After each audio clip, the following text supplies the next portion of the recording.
I want to go first to you, Phil. You've written, of course, 2 books on former President Trump and covered him extensively. Talk a little bit about sort of the significance of what we learned this week on how the former president handled documents and also the fact that there are call logs that are missing critical information.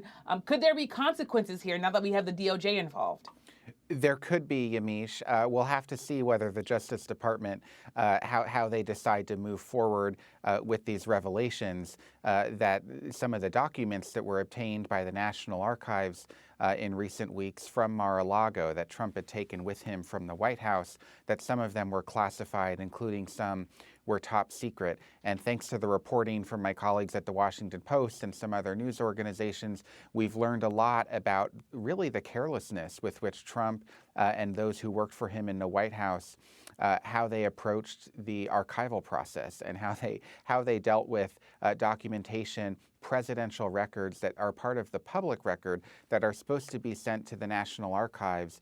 There were papers that Trump had apparently torn up, and then aides had to tape them back together.